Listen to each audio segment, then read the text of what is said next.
കേരളത്തിലെ ഊട്ടി എന്നറിയപ്പെടുന്ന കാസർഗോഡ് ജില്ലയിൽ തന്നെ ഏറ്റവും ഉയരം കൂടിയ പർവ്വതമായ റാണിപുരം ട്രക്കിങ്ങിലേക്ക് എല്ലാവർക്കും സ്വാഗതം. ട്രക്കിങ്ങിന് ഞാൻ ഇത്രയും പേര് ആദ്യമായിട്ടാണ് കാണുന്നത്. ഏകദേശം 2000-3000 പേര് ഈ ട്രക്കിങ്ങിനായിട്ട് ആ ദിവസം വന്നിട്ടുണ്ടായിരുന്നു. ഒരാൾക്ക് 80 രൂപയാണ് ഈ ട്രക്കിങ്ങിന് ചാർജ് ചെയ്യുന്നത്. രാവിലെ 8 മണിക്ക് തുടങ്ങി 3 മണി വരെയാണ് ട്രക്കിംഗ് പാസ് ലഭിക്കുക. 5 മണിക്ക് മുമ്പായിട്ട് നമ്മൾ ട്രക്കിംഗ് പൂർത്തീകരിച്ച് താഴെ ഇറങ്ങി വരണം. സാധാരണ ഇത്രയും ക്രൗഡിൻ്റെ കൂടെ ട്രക്ക് ചെയ്യുമ്പോൾ ആ ട്രക്കിങ്ങിൻ്റെ ഒരു ഭംഗിയും മനോഹാരിതയൊക്കെ കുറയാൻ ചാൻസ് ഉണ്ട്. അതുകൊണ്ട് നിങ്ങൾ ട്രക്കിങ്ങിന് പോവുകയാണെങ്കിൽ വീക്ക് ഡേയ്സിൽ പോയാൽ കുറച്ചും കൂടി നന്നായിരിക്കും. 5 കിലോമീറ്റർ ദൂരമാണ് നമുക്ക് മുകളിലോട്ടും താഴോട്ടുമായിട്ട് ഈ റാണിപുരം ട്രക്കിൽ കവർ ചെയ്യാനുള്ളത്. അതിനായിട്ട് നമുക്ക് ഏകദേശം ഒരു 2 to 3 മണിക്കൂർ എടുക്കുന്നതായിരിക്കും. അതുകൊണ്ട് തന്നെ ആയിരിക്കണം ഒരുപാട് പ്രായമായ സ്ത്രീകളും കുട്ടികളും എല്ലാവരും ഈ ട്രക്ക് ചൂസ് ചെയ്യുന്നത് കണ്ടതിൽ എനിക്ക് സന്തോഷമുണ്ട്. പക്ഷേ ഒത്തിരി ക്രൗഡ് ഉള്ളതാണ് ഏറ്റവും വലിയ പ്രയാസമായി തോന്നിയ കാര്യം. കാസർഗോഡ് ജില്ലയിലെ മഴക്കാല യാത്രകളിൽ റാണിപുരത്തിന് പ്രത്യേക സ്ഥാനമുണ്ട്. പച്ചപ്പ് നിറഞ്ഞ ശോലക്കാടുകളും അതുപോലെ തന്നെ പുൽമേടുകളും മൂടൽമഞ്ഞും കാറ്റും അനുഭവപ്പെടുന്ന കുന്നുകളാണ്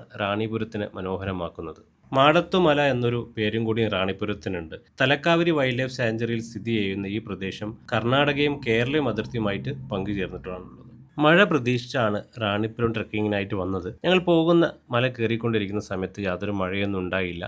ക്രൗഡിൻ്റെ ആ തിരക്കിൻ്റെ ഇടയിൽ പതിയെ ഞങ്ങൾ നടന്നു നീങ്ങി. കുറച്ച് മുന്നോട്ട് പോയി കഴിഞ്ഞാൽ ഏകദേശം ചെറിയ കാടുകളും അതുപോലെ തന്നെ പുൽമേടുകളായിട്ട് ഇങ്ങനെ മാറി മാറിയാണ് ഓരോ യാത്ര പുരോഗമിച്ചുകൊണ്ടിരിക്കുന്നത്. അത്ര കഠിനമേറിയ ഒരു ട്രക്കിംഗ് ഒന്നുമല്ല റാണിപുരം. നിങ്ങൾക്ക് ശരിക്കും മഴക്കാലത്ത് ട്രക്കിംഗ് പോകാൻ ആഗ്രഹിക്കുന്നുണ്ടെങ്കിൽ റാണിപുരം ചൂസ് ചെയ്യാവുന്നതേ ഉള്ളൂ. സീ ലെവലിന് ഏകദേശം 750 മീറ്റർ തൊട്ടിട്ട് 1048 മീറ്റർ ഉയരം വരെയാണ് റാണിപുരത്തിനുള്ളത്. ഞങ്ങൾ കുറേ ദൂരം മുന്നോട്ട് പോയി. ഏകദേശം ഒരു 2 കിലോമീറ്ററോളം കവർ ചെയ്യുമെന്ന് വിചാരിക്കുന്നു. ഇനി പോയി കഴിഞ്ഞാൽ ഒരു മോരൊക്കെ കിട്ടുന്ന ഒരു കടയുണ്ട്. അതാണ് നമ്മുടെ മനസ്സിലുള്ള ആകെ പ്രതീക്ഷ. ആ വിശേഷങ്ങളൊക്കെ ഞാൻ അടുത്ത വീഡിയോയിൽ പറയാം.